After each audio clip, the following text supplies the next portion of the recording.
이거는 사실 뭐 가르친다고 잘하는 것도 아니고, 어, 안 배운다고 못하는 것도 아니야. 이게 자기가 평생 살아오면서 사람과 사람을 대하면서 자기 몸에 배어 있는 거거든. 그래서 이 교육이 사실은 크게 의미는 없을 수가 있어. 근데 내가 한 행동이 이 사람이 기분이 나빠해야 되는 상황인지를 이해 못하는 사람들이 있거든. 대부분의 사람들은 이런 거에 기분이 나빠하고 이런 거에 기분이 좋아한다 정도는 알고 있어야 돼. 근데 이게 안 되는 사람들이 있거든. 연차가 쌓여서 저절로 자기가 일을 잘하니까 진료 팀장이 되고, 진료 팀장이 돼서 또 나이가 많아지니까 상담실장이 되고, 이렇게 나이가 들어서 저절로 여기까지 갔던 사람들 중에는 이게 정말 일은 잘했지만 막상 상담을 잘 못하는 사람들도 있거든. 근데 그 포인트를 한 번씩 체크를 해 가는 과정이라고 보면 될 것 같아. 첫 번째는 말을 어떻게 하면 잘할 수 있을까? 눈을 마주보고 얘기해 주는 게 좋아. 근데 내가 사람을 눈을 딱 마주보고 얘기할 때 민망해하는 사람들이 있어. 환자들 중에도 눈 못 마주치는 사람들이 있거든. 내가 상담의 주체가 되는 사람은 가능하면 눈을 마주치려고 얘기를 해야 돼. 그런데 나도 눈 마주치는 게 사실 좀 부담스럽잖아. 그랬을 때는 인중이나 코끝을 바라보고 얘기를 하라고 해. 그러면 조금 편한 것도 있거든. 존칭, 경어를 사용해 주는 게 당연한 거고, 가능하면 안 돼요로 시작하는 것보다 아, 네. 환자가 얘기했을 때 말도 안 되는 얘기를 하더라도 아, 네. 그러시죠라고 하고 거기에 대해서 이제 동감을 해준 다음에 상식적인 얘기를 해주고 끝났을 때는 이걸 이렇게 해서 오늘 와주셔서 감사하고 이제 고맙다는 그래서 시작은 예로 시작하고 끝은 이제 감사하다, 수고하셨다 이런 식으로 끝나는 게 얘기고 그리고 내가 모르면 상담 목소리도 점점 작아지고 자신감이 없어. 환자들은 그런 거를 딱, 초짜구나. 바로 느끼거든. 그러면 이제 거기에 대한 신뢰가 떨어지게 되고, 동의를 안 하겠지. 그냥 자신 있게 말하는 거. 근데 자신 있으려면 아는 만큼 자신 있게 말할 수 있으니까, 그 상담을 할 때 뭐, 브릿지와 임플란트의 차이, 브릿지의 장단점, 임플란트의 장단점, 이 환자에 맞는, 환자가 지금 가운데 이가 없어진 지 오래됐는데 기존의 브릿지를 교체해야 되는 상황이야. 근데 그런 경우에는 무조건 임플란트가 넣는 게 정답은 아닌 거지. 치과 입장에서는 임플란트를 하나해서 돈을 더 버는 게 중요할 수도 있지만 환자 입장에서는 뼈 안 좋은데 굳이 안 넣어도 되거든. 브릿지를 해야 돼. 그러니까 환자에 맞춰서 그거의 치료의 장단점을 얘기할 수 있을 정도의 어느 정도 그 지식은 당연히 필요할 거고 그런 것들은 이제 진료실을 이제 있다 보면 저절로 쌓이는 거고. 그래서 자신 있게 말하려면 아는 만큼 말할 수 있다. 말끝을 말할 때는 명령형보다 이거 하셔야 돼요. 이렇게 말해서 물론 동의하는 그런 사람들도 있어. 이따가 나중에 나오겠지만 환자의 유형에 따라서 그냥 강하게 나가야 되는 사람이 있고 근데 대부분의 사람은 명령형보다는 권유형으로 얘기하는 게 좋아. 뭐뭐 하시겠습니까? 이거 하시는 게 훨씬 더 좋은데 어떻게 생각하십니까? 오히려 상대방한테 물어보는, 권유해주는 그런 뉘앙스가 좋다. 내가 바쁘다고 이 사람한테 말하는 거를 바바바바바바박 얘기를 하면 안 되겠지. 대부분의 진료실에서 이건 한번 고치고 나가거든. 언제 나가냐면 동의서 작성할 때. 동의서 자기는 맨날 설명하는 거라서 다 알고 있고 뭐 시간도 없고 중요하지 않다고 생각해서 막 설명을 하고 사인해. 보험 약간 설명하듯이. 우리 광고 홈쇼핑 광고에 보험 나오면 뭐막 쭉 나오잖아. 이런 식으로 상담을 해버리면 그거 답이 없다는 거지. 그래서 말을 할 때는 어느 정도 딕션도 정확해야 돼. 이 발음도 정확해야 되겠지만 속도도 그 사람이 이해할 수 있을 속도로 해줘야 돼. 전혀 어르신들 같은 경우에는 빨리 얘기하면 뭐 1도 못 알아들어.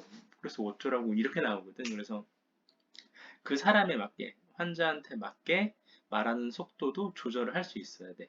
그걸 어떻게 할 수 있냐? 눈빛으로 알 수 있어. 내가 말하는 속도를 얘가 이해했는지, 이해하지 않았는지.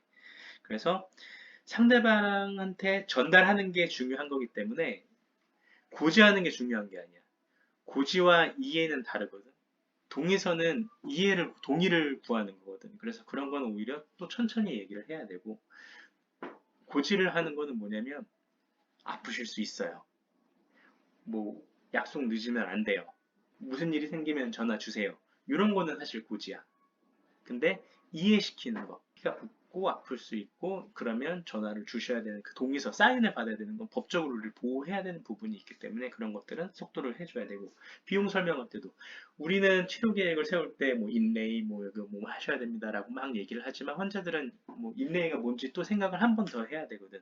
그래서 이해했는지 안 했는지 그 속도를 맞춰가면서 해야 되고 내가 바쁘다고 내 얘기만 하고 끝나면 안 된다는 거지. 그거는 고지를 해버린 걸 수도 있어. 환자가 하는 얘기를 다시 한번 들어주는 거지. 다만 그 듣는 얘기가 정말 산으로 가는 경우들이 있지. 이제 가족 얘기부터 시작해서 자기가 어제 있었던 일 이거 시작하면은 끝이 없어. 그랬을 때는 일단은 들어주되 화제에 전환할 수 있는 나만의 무기가 있어야 돼. 그거는 나도 잘 모르겠어. 나는 그냥 내가 하고 싶은 얘기를 하거든. 나는 원장이니까. 근데 각자 이제 듣다가 어느 정도 선에서는 자를 수 있어야 된다. 근데 그게 기분 나쁘지 않게 자를 수 있는 거, 그거는 이제 상황에 맞게 얘기해야 되겠지. 그리고 아까도 얘기했지만 안 됩니다. 아니요, 그거 아닌데요. 이렇게 얘기를 시작하는 게 아니고 아, 네, 그러시죠라고 시작을 하는 게 맞고 그리고 이거 안 하면 뭐뭐 되고 계속 부정적으로 가는 것보다 이걸 하셔야지 이렇게 좋아지고 다음게 좋아지고 좋아지는 거에 대해서 얘기를 해주는 게 훨씬 더 믿음이 잘 갈 수 있다. 협박하는 것보다는 이 사람이 받을 수 있는 혜택에 대해서 더 얘기를 해주는 게 기본이다. 전연차를 쓰게 되면 이런 말을 많이 해. 환자 앞에서. 저 처음인데요. 해본 적 없는데요. 잘 모르겠는데요. 깨졌는데요. 빠졌는데요. 부러졌는데요. 없어요. 환자 앞에서는 이런 부정적인 표현을 사용을 하게 되면 신뢰가 확 떨어지게 돼 있거든. 그리고 나한테 초점을 맞추는 건가? 그래서 내가 진료를 하거나 또는 내가 누구한테 진료를 넘겨줄 때는 요거는 이 선생님이 정말 잘합니다. 이런 식으로 내가 토스를 해줄 수 있는 사람한테 얘기를 하고 토스를 해주는 게 좋다. 우리는 지금 다 할 수 있다고 하지만 기본적으로 각자의 자기가 업무들이 따로 있잖아. 뭐 전염차들은 뭐 스케일링하고 기본은 할 수 있겠지만 뭐폰 뜨는 게 안 된다, 임시치아가 안 된다 그랬을 때 내가 보던 환자한테 요거는 이거 임시치아 정말 잘 만드시는 선생님께서 해주실 거예요. 이렇게 넘겨주는 거. 내가 초짜라고 말하는 게 아니고 이런 식으로 좀 대신 일해주는 사람을 조금 더 치켜 세울 수 있는 말을 해주면 좋다.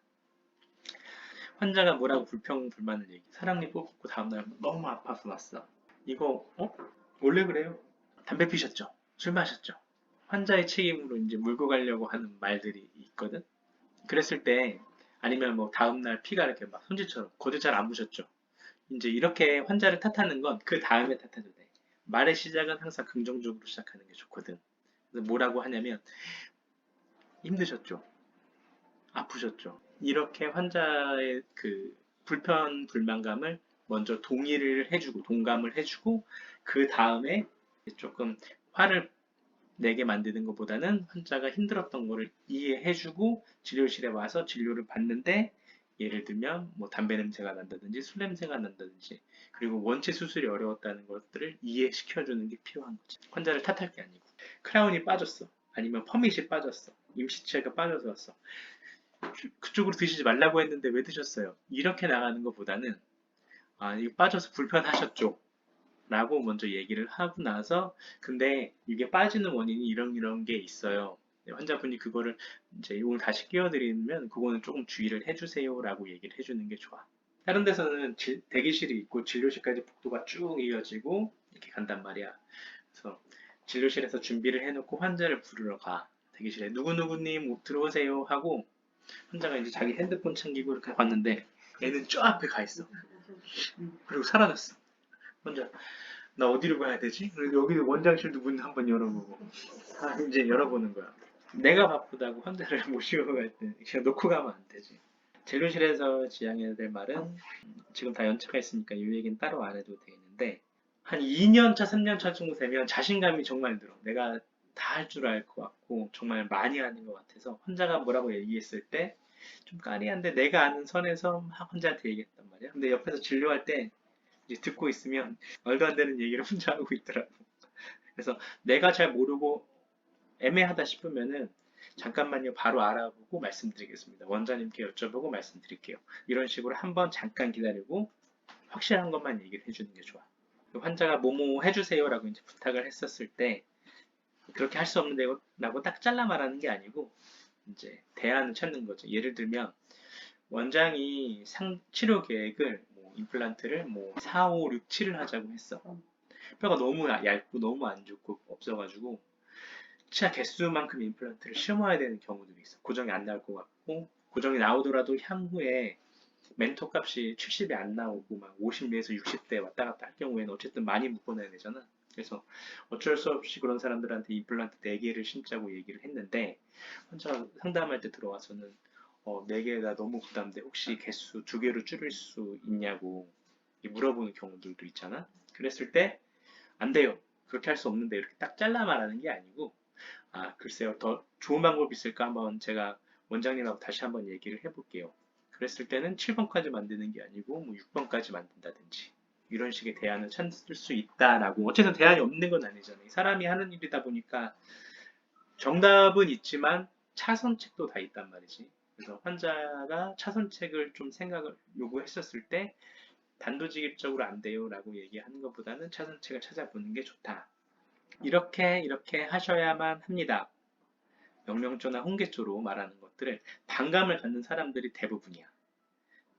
예를 들면 치석이 많은 환자한테, 특히 여자분한테 뭐 30대 초반 중반의 여자분 만나는데 사실 관리 안 되시는 분들이 있잖아. 치과 처음 오고 무서워서 안 오고 바빠서 못 오고. 그래서 치석이 너무 많으시네요. 이를 열심히 닦으세요. 이렇게 말하는 것보다는 내 경우 나도 힘들다. 뭐 예를 들어 사랑니를 뽑으러 온 사람한테 무서워서 못 왔어요. 너무 아팠어요. 그래서 반대편 못 뽑고 있어요. 이런 사람들한테 그래도 뽑으셔야 돼요. 이렇게 얘기하는 것보다는 나도 한쪽 뽑았는데 너무 아파서 반대편 못 뽑고 있다. 내 경험에 비춰서 물론 경험이 많진 않겠지만 또 나도 양치를 열심히 하는데 치석이 항상 생겨요. 이런 식의 멘트들은 환자한테 공감을 얻을 수 있는 좋은 방법이고 환자가 무안하지 않을 수 있는 거지. 30대 초반 중반의 여자가 왔는데 치석이 많다고 구박하면 오히려 기분만 나쁘어지겠지. 그래서 환자의 자존심을 건드리지 않는 그런 방법으로 설명을 해주는 게 좋다.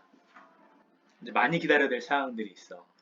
의도치 않게 앞에 수술이 길어졌다든지 5급으로 뭐 액세스 온 사람들 째고 뽑아줘야 되는 경우에 그랬을 때 이제 환자 같은 경우에는 기본적으로 15분 법칙이라고 있어. 15분 동안 한 자리에 가만히 앉아 있게 되면 화가 치밀어 오르기 시작해. 나 언제 봐주냐. 특히 그런 상황에서 늦게 온 환자를 먼저 간단한 드레싱이기 때문에 체어 빨리 돌리려고 그 사람을 먼저 집어넣고 소독하고 보내게 되면 기다리던 사람은 완전 빡치거든. 그런 상황에 대해서 얘기를 해주고 가면 돼. 이분 뭐 환자가 동의를 해줄 수 있을 정도로. 아니면 15분마다 뭐 엑셀을 한번 찍다든지 잠시만 기다려주세요. 거의 다 됐어요. 뭐 이런 식의 멘트를 내가 너를 지금 계속 지켜보고 있는 상황인데 어쩔 수 없다. 이거를 좀 이해해달라. 이런 식으로 좀 도와주는 게 좋고 많이 기다리는 상황에서 이제 들어왔었을 때는 많이 기다려서 항상 죄송하다라는 멘트를 날려주는 게 좋겠지. 우리 같은 경우 약속을 이제 2번 이상 취소를 하게 되면 세 번째는 그냥 약속 하지 말고 그냥 와서 기다려서 받으라고 얘기를 해주는 게 맞고 왜냐면 수면인데 수면 약속을 한 번, 2번 취소해버리면 그때 우리 병원 쉬어야 되잖아. 환자분께 그 수면인데 비워버리면 병원에 손해가 있으니 그때는 좀 오셔서 치료 받으실 거면 기다렸다가 받으라고 얘기를 해주면 돼. 근데 그거를 기분 나쁘지 않게 얘기해 주는 것도 능력이 되는 거지. 기분 나쁜 얘기를 해야 되는데 기분 나쁘지 않게 얘기해 주는 것도 필요하다. 계속 했던 얘기인데 아니오로 얘기하는 것보다는 예라고 얘기해주고 공감해주고 그 다음에 이해할 수 있도록 얘기를 해주는 게 좋지. 예를 들면 환자가 너무 아파. 스케일링 하는데 너무 아파. 그래서 너무 아파요. 출근하고 막 치아 다 씌워서 며칠간 밥도 못 먹었어요. 원래 그런 거예요. 이렇게 얘기하는 것보다 힘드셨죠? 라고 얘기하고 저도 하고 나서 너무 힘들었어요. 근데 좀 지나면 또 괜찮아져요. 이해시킬 수 있는 말을 해주는 게 좋다. 그리고 치료비를 가지고 환자와 줄다리기를 할 때도 환자의 주머니 사정의 차이나 흥정의식의 차이에 따라서 이제 환자가 동의를 안 하고 자꾸 깎으려고 하고 이제 너무 비싸다. 아, 뭐야 이거 막 그럴 경우에 우리가 사실 규정이 있잖아. 그 규정에 너무 얽매이지는 말고 실장이라면은 결국에는 내 권한으로 몇 프로 정도는 이제 좀 깎아줄 수도 있는 부분이 있잖아. 그래서 너무 규정에 얽매여서 기분 나쁘게 얘기할 필요는 없다라는 거지. 근데 이 사람을 내가 이렇게 깎아줘서 잡아야 될 정도냐? 우리는 그렇게 하진 않을 거야. 한 거에 대해서는 그래도 돈을 받는 게 맞고, 다만 이 환자가 조금 몇만 원이라도 깎아줘서 정말 기분 좋게 치료받을 수 있는 상황이 있잖아. 그럴 경우에는 좀 출장 재량으로 얼마든지 깎아줄 수 있으니까. 그래서 그런 것들도 너무 규정에 얽매여서 기분 나쁘게 하지 않는 게 필요하다. 안 돼요. 이런 것보다는 그러면 잠시만요.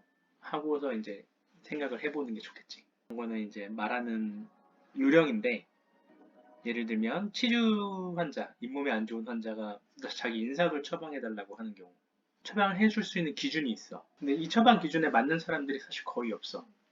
그래서 우리가 처방을 보험으로 내버리면 공단에서 대부분 삭감이 들어와. 그럼 그 돈 누가 메꿔야 돼?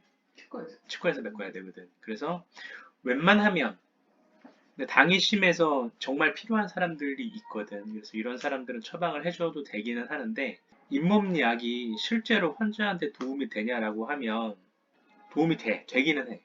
안 되는 건 아니에요. 왜냐하면 소염제가 들어있거든. 우리 이렇게 부었던 사람도 약 처방 소염제 내면 붓기 가라앉거든. 마찬가지로 잇몸에 염증 있는 사람들 소염제를 먹으면 붓기가 가라앉아.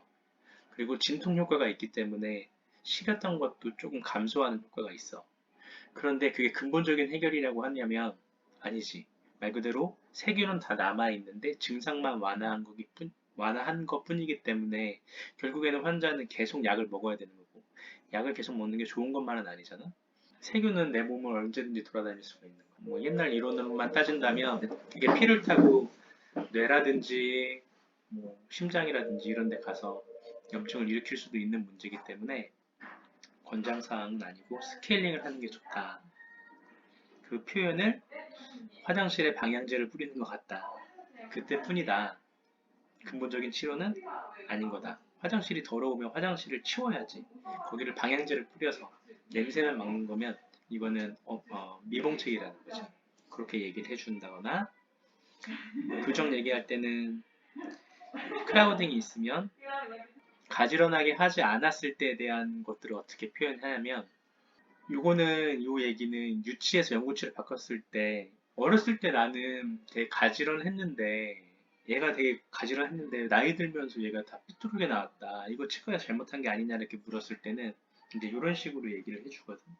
이제 꼬마 4명이 앉아 있다가 어른 4명을 바꾸면 비좁을 수밖에 없겠다라고 얘기를 해주면 되는 거고 또 삐뚤삐뚤한 사람을 냅두게 되면 우리가 치아들이 보면 엑스레이 보면 다 이렇게 안쪽이 기울어져 있잖아. 가지런한 사람들은 밀어도 다 어깨가 다 받쳐주기 때문에 밀리지 않고 그 자리에 있는데 조금 삐뚤어져 있는 사람은 계속 밀면 나이 들수록 점점점 돌아갈 수 있다. 이런 식으로도 비유를 해주는 거고 스케일링 시에 잇몸이 퇴축돼서 이가 시리다고 하는 사람들 두꺼운 외투를 입고 있다가 외투를 벗었으니까 당연히 시릴 수밖에 없다. 이렇게 얘기를 해주는 거고 그 외투가 때라는 거지 결국에는 좋은 외투가 아니라는 거고 이런 식의 비유를 해주면 조금 더 환자가 이해할 수 있게 얘기를 할 수 있다. 우리가 첫 대면 시에 사람을 만나서 또는 소개팅을 했었을 때 그 사람에 대한 호감을 느끼는 거는 만났을 때 바로 그 순간이 대부분을 차지한다는 거지. 대화하면서 물론 그 호감의 영역을 바꿀 수가 있겠지만 처음 만나서 딱 얼굴을 대면한 그 모멘트 오브 트루스라고 해서 에모티라고 보통 표현하잖아.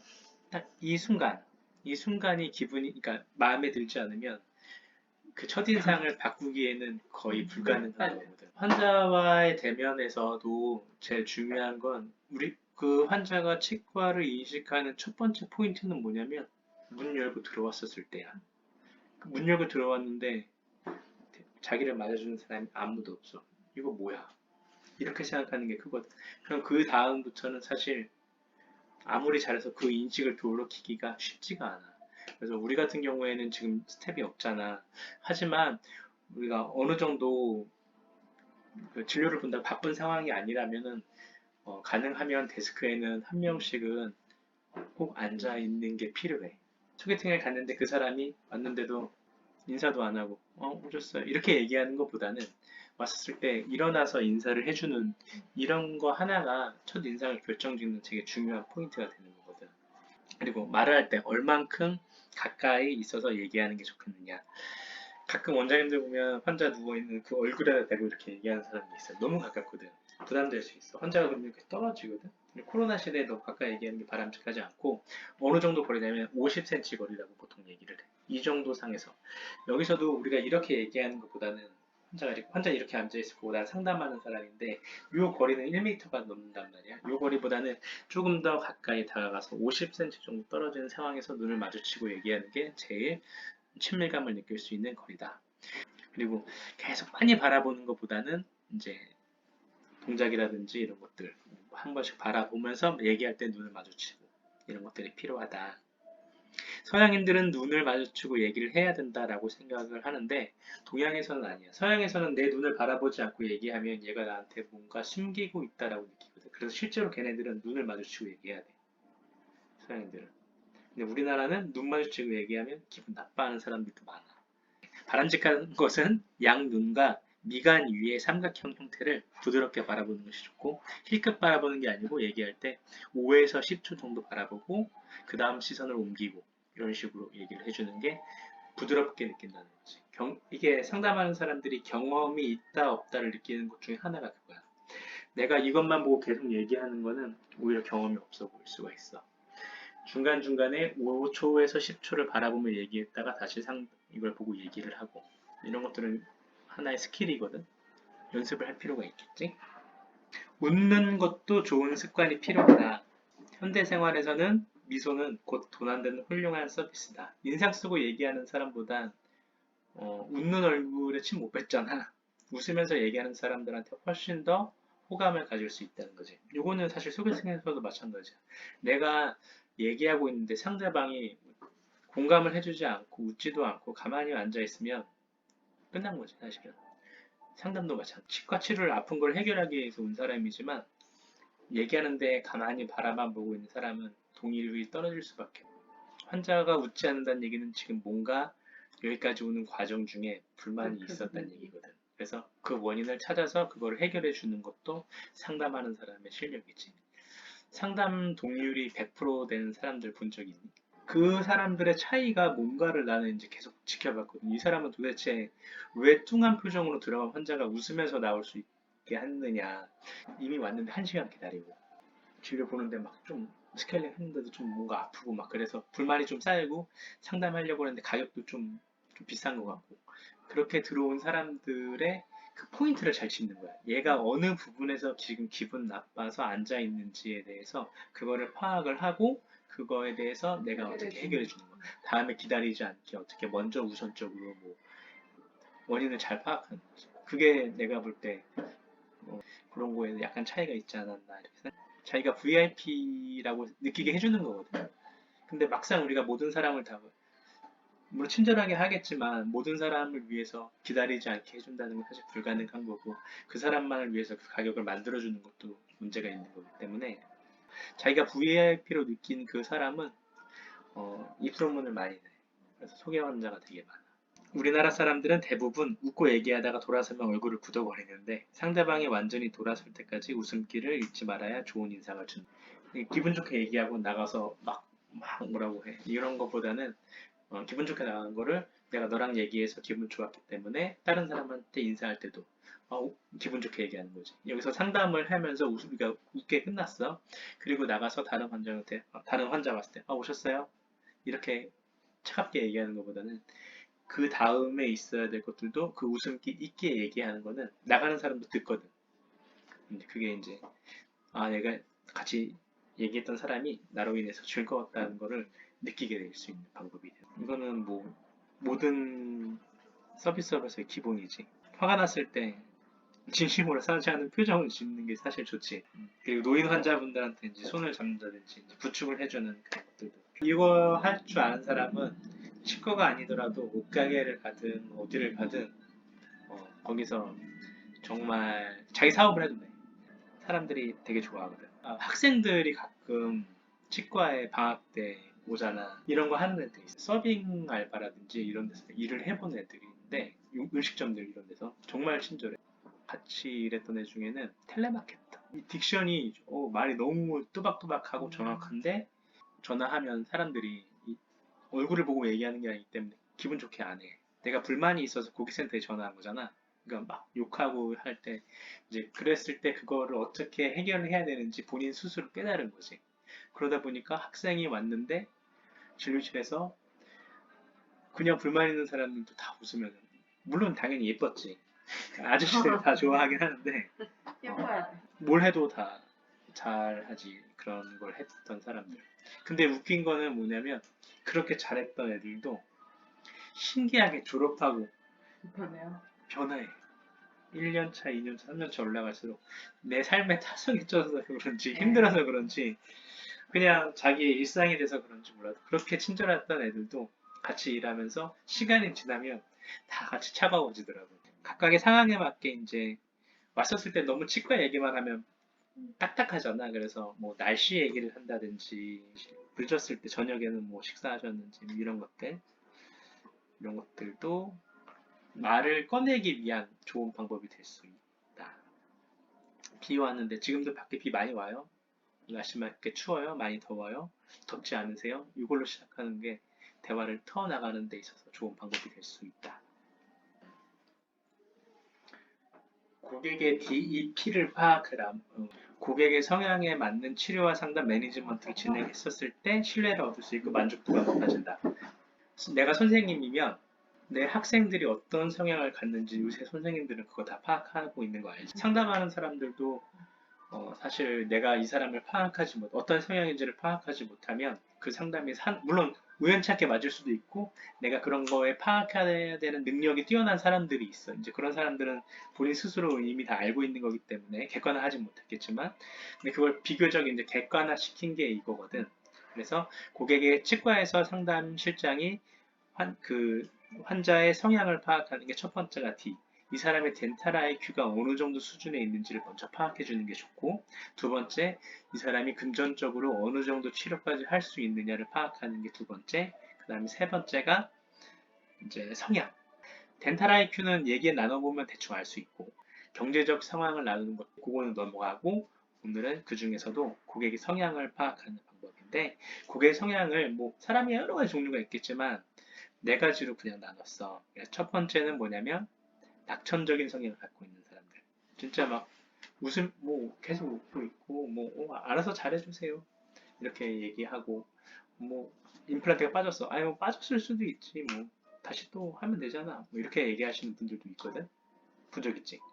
분명히 크라운이 좀 잘 안 맞고 높아고 했는데도 막 괜찮대. 그래서 이런 사람들은 어떤 상담 방법으로 해도 다 받아들여. 활기차고 상담이 되게 명량해지고 이런 사람들을 조금 더 기분 좋게 하는 거는 환자의 변화를 파악해주고 친밀하도록 대화를 해주면 그냥 무조건 다 할 수 있는 그런 환자들이야. 두 번째 성향은 분석하는 사람이야. 병원 내가 깨끗한지 직원의 옷차림이 선생님의 손에 뭐 매니큐어, 뭐 화장 이런 거 다 상담할 때 사진이라든지 엑스레이 이런 거 다 보면서 사진 찍. 이런 사람들은 치료 계획을 설명할 때 대충대충 설명하려고 그러면 산으로 가. 안 해.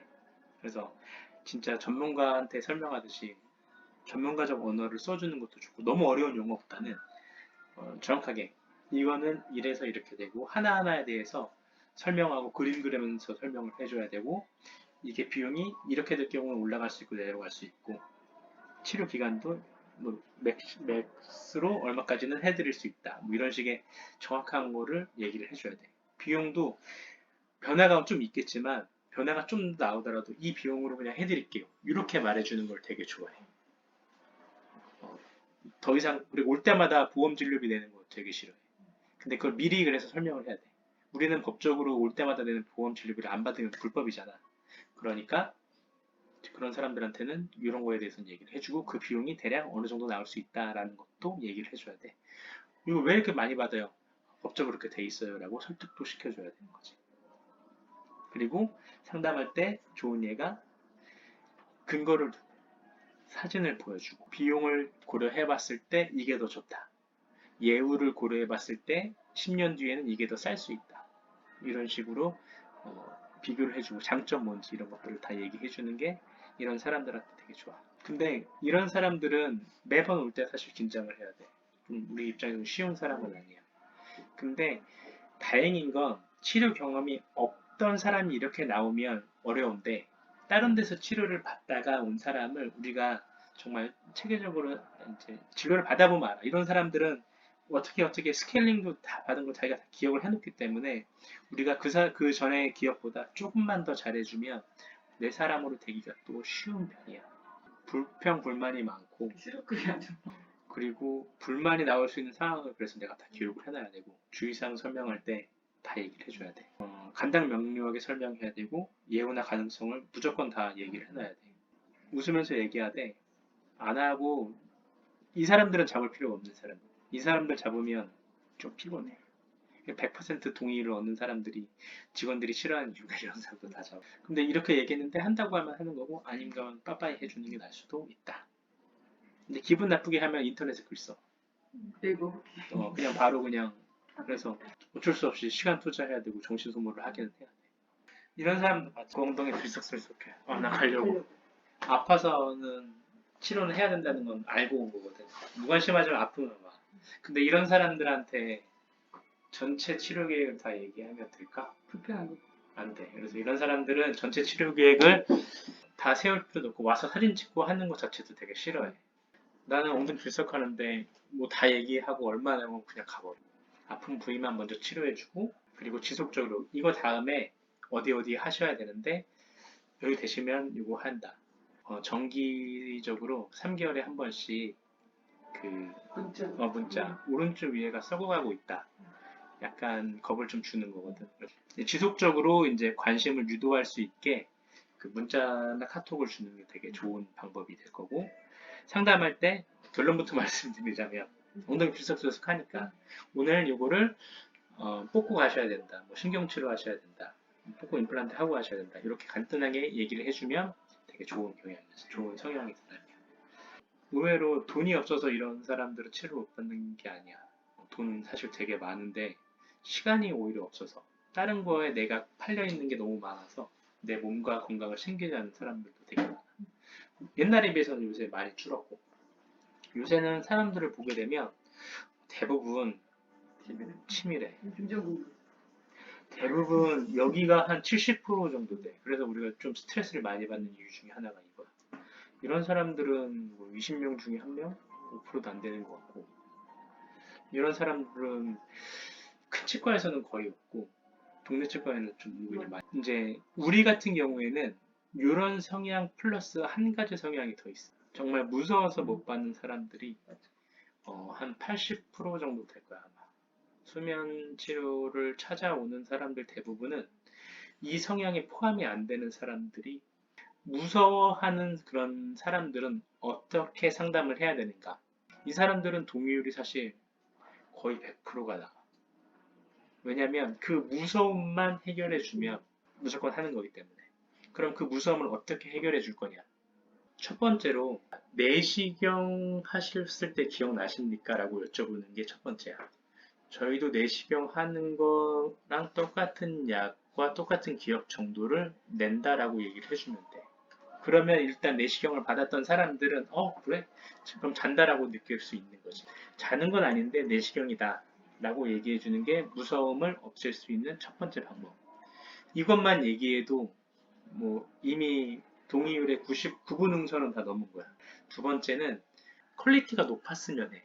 이 두 번째 얘기랑 약간 중첩되는 건데 이 의사가 나를 얼마큼 나를 잘못 치료하는 거 아니야? 이거에 대한 두려움도 분명히 있는 거거든. 그래서 두 번째 해결 방법은 원장님을 스타로 만드는 게 두 번째 해결 방법이야. 우리 원장님이 뭐 어떠했다. 뭐 예를 들면 임플란트를 뭐 3만 개 이상 심었다. 임플란트 케이스가 3만 개가 넘는다. 또 뭐 경력이 뭐 10몇 년이 되었다. 17, 뭐 이런 식의 약간 칭찬이지. 경험이 많고 손 정말 빠르고 환자분들 다 만족한다. 이런 식의 원장을 스타로 만들어주는 그런 상담이 두 번째로 동의율이 되게 높아요. 세 번째로 이 사람들이 동의율이 좀 떨어지는 것 중에 하나가 뭐냐면 돈이야. 임플란트를 할 때는 사실 묻어가면 돼. 근데 일반 진료를 할 때 몇십만 원을 얼마지 우리? 20만 원. 20만 원 추가하는 거에 대해서 불만이 있어. 근데 내시경은 우리가 얼마 낸지 10만 원 정도밖에 안 될 거야 아마. 근데 또 실비로 환급 받잖아. 한국 같지. 그래서 맞아요. 부담이 없지. 근데 그건 얘기해줘야 돼. 재료값은 사실 똑같이 쓰는데 시간이 우리는 하게 되면 1시간 정도 걸린다. 그래서 뭐 2배 이상 받을 수는 없고 그거보다 조금 더 받는 거다. 그렇게 얘기를 해주면 돼. 그리고 수면으로 오는 사람들이 가격 저항이 사실 좀 있어. 무서웠던 이유가 치과 치료가 무서운 이유는 아플까봐가 무서워도 첫 번째지만 돈이 무서워서 못 오는 경우도 많거든. 그래서 진료비 자체가 일반 환자들보다 사실 좀 높아. 이제 그 비용을 어떻게 얘기할 거냐.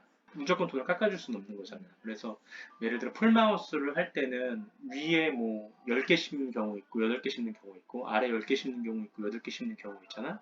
그리고 뼈 이식 여기 다 해야 되는데 뼈 이식도 원래 이렇게 하는데 어느 정도 비용을 한쪽 식당으로 이제 몰면 되는 거고 또 이미디어트로 올리는 경우들이 많기 때문에 빠지는 걸 대비를 해서 뭐 한두 개 정도 더 심어줄 수도 있고 또 내비게이션을 뭐 무료로 해준다든지 이런 식으로 해서 비용을 원래는 이 정도인데 이 정도 할인됐다라고 얘기를 할 수 있는 것도 그 세 번째 그 수면으로 오는 무서움이 많은 성향의 환자들을 동의를 높이는 방법이기